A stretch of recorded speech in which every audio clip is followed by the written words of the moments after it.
Hi, and welcome to Tales from the Gulag.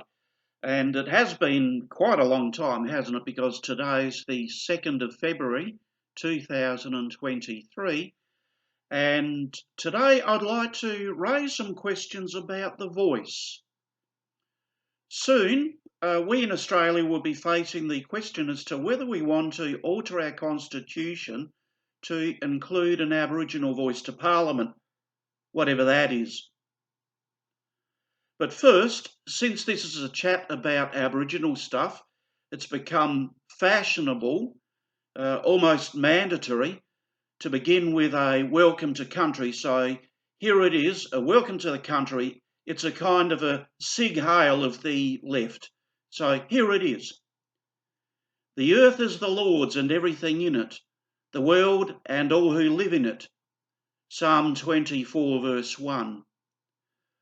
From one man he made the nations that they should inhabit the whole earth, and he marked out their appointed times in history and the boundaries of their lands. Acts 17 verse 26. And then from Ephesians chapter 2 verses 15 and 16, his purpose was to create in himself one new humanity out of the two, thus making peace, and in one body to reconcile both of them to God through the cross, by which he put to death their hostility. Well, this video was made in the ancestral home of the Noongar people in the Commonwealth of Australia, which is a part of God's created world.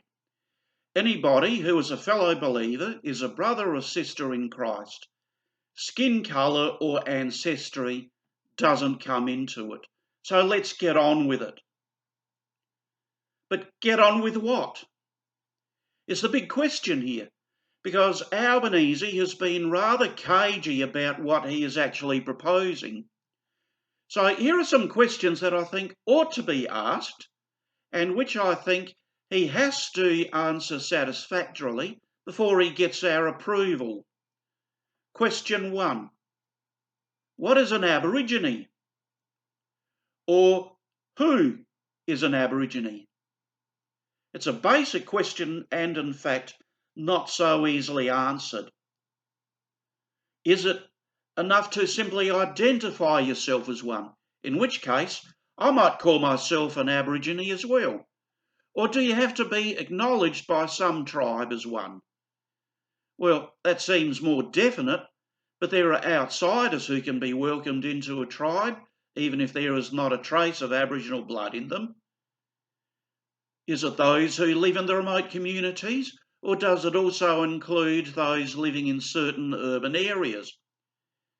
If you have to be able to trace ancestry back to some Aboriginal group, how much blood do you have to have in order to qualify, and how far can it be diluted before you no longer qualify? This has to be answered because it raises the next question. Who is qualified to stand for the voice? And who is it that gets the vote for them? There is a real problem here because we've spent a lot of time and energy tackling racism to ensure that there is no favoured class of people based on race, and here we are establishing a political body in whatever shape or form which is based on race. It's kind of like setting up another apartheid system. You know, that system that they used to have back in South Africa, which we also spent a lot of time and energy on to get rid of. Now we want to perhaps introduce it back here in Australia. Question 3. What is the voice going to be anyway? Albo's approach is to tell us not to worry because Parliament can thrash that out later. In other words, just sign the cheque and we'll fill in the amount later. Is it just an advisory body? Well, I don't see that you need to have a constitutional amendment to set up one of those. Do you remember ATSIC, the Aboriginal Torres Straits and Indigenous Commission? They were an advisory body too. It turned out that they were corrupt, and Tony Abbott had the good sense to abolish it. A constitutional amendment will make that not so easy. Anthony Albanese himself said his voice would not be subject to the whims of the government of the day. Facebook won't allow you to say it's a third chamber of parliament, and so I won't say it. Malcolm Turnbull, for whom I have no respect, has said that it is. The group Advance Australia says it is, and they've been removed by big tech using the Royal Melbourne Institute of Technology as their fact checkers. The Greens' Lydia Thorpe, in her speech at a so-called Invasion Day rally, demanded 10 seats in the Senate, which sounds like a third chamber in Parliament. Victoria's Führer, Dan Andrews, has provided the model of a third chamber of Parliament in Victoria. He says it is, but I won't. Albany refuses to say what it's going to be. These people say it is, but I won't. Okay, Facebook? And speaking of Lydia Thorpe, now, there's one angry, hate-filled piece of work. Well, she has also demanded a treaty with the Aborigines. True, Governor Phillip came to Australia in the First Fleet with specific instructions to make a treaty with the inhabitants of the land. It was not lack of goodwill that prevented it, but not knowing who to deal with, because there was no actual nation to deal with, no discernible structure with whom to negotiate a treaty, and so it never happened. But since then, things have moved on. The Aborigines are Australians, and it is ridiculous to make a treaty with yourself. Can't be done. Question 4. Who is this voice going to help? The problem is the very people who now tell us that this will help. I grant that the problems of any community or group of people are best solved by that group. But the people who are pushing this voice are the same ones who created the problems in the first place. This is the message of the one sane voice in this debate, Jacinta Price.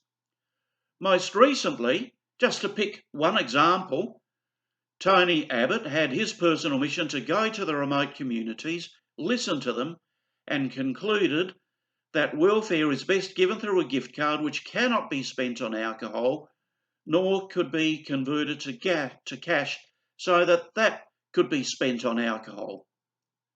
Well, further, these communities should be alcohol-free, though they became dry zones, because the biggest problem among those communities is domestic violence brought on by alcohol abuse.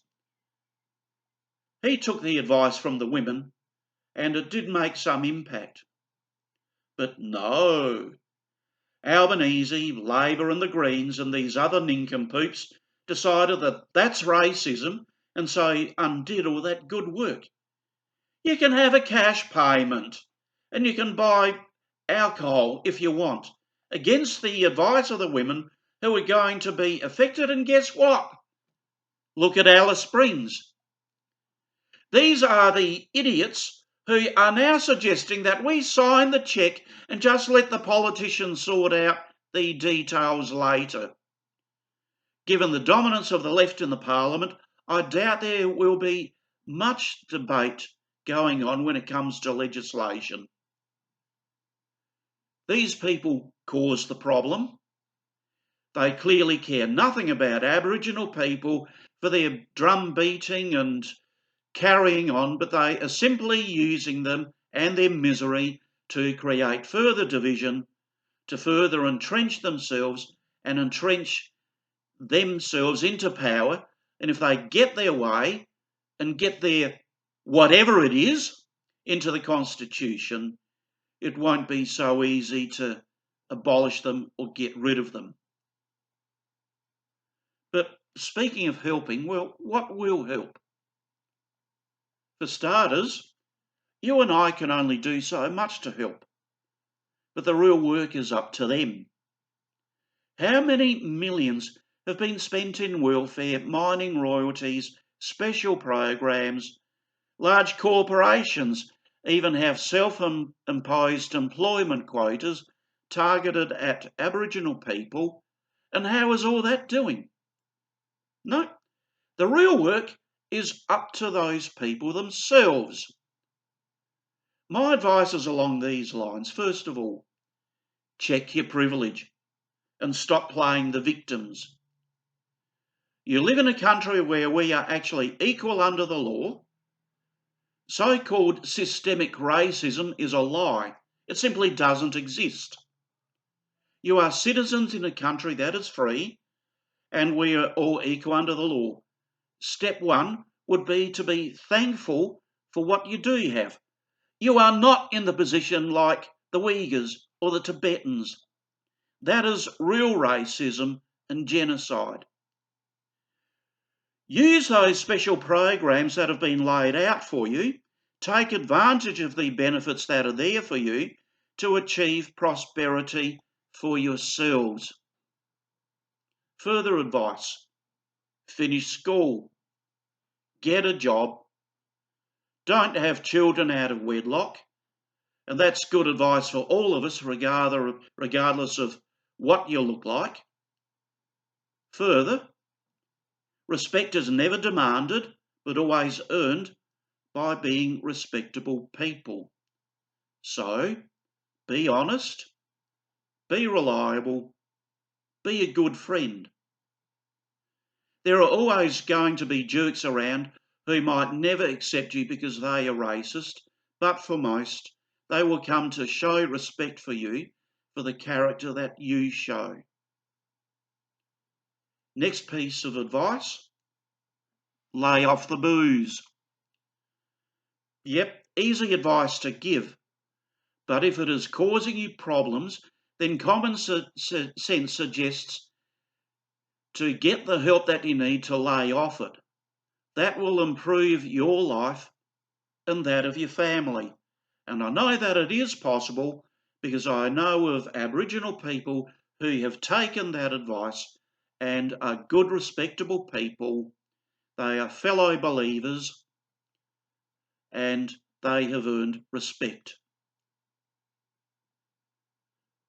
Question number 5.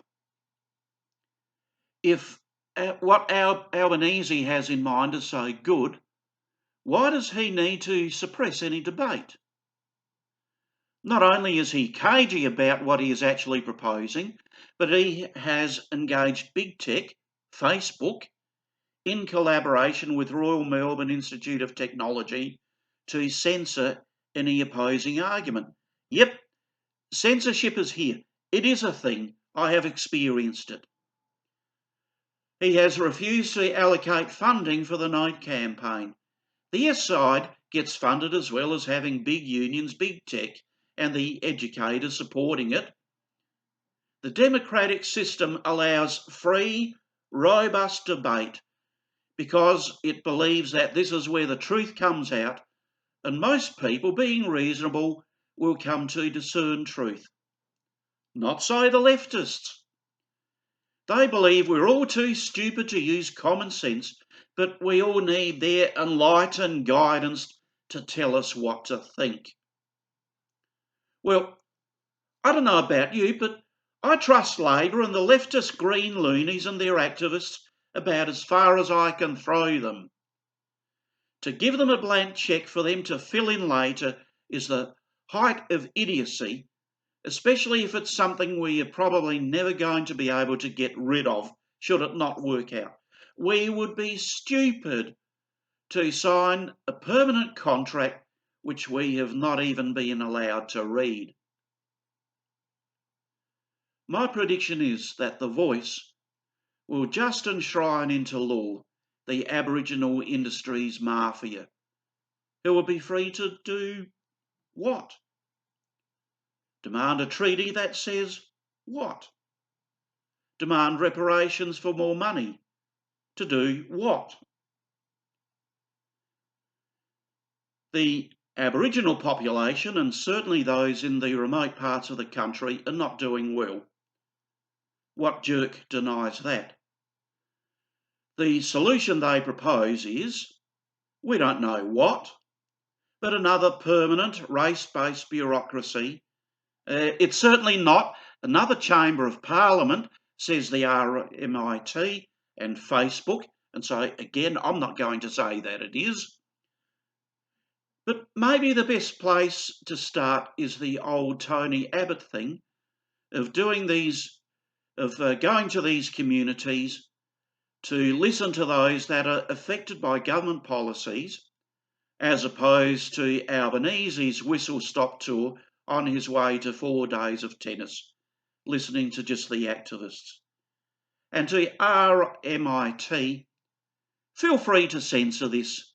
There are other ways to get my opinion out, believe me.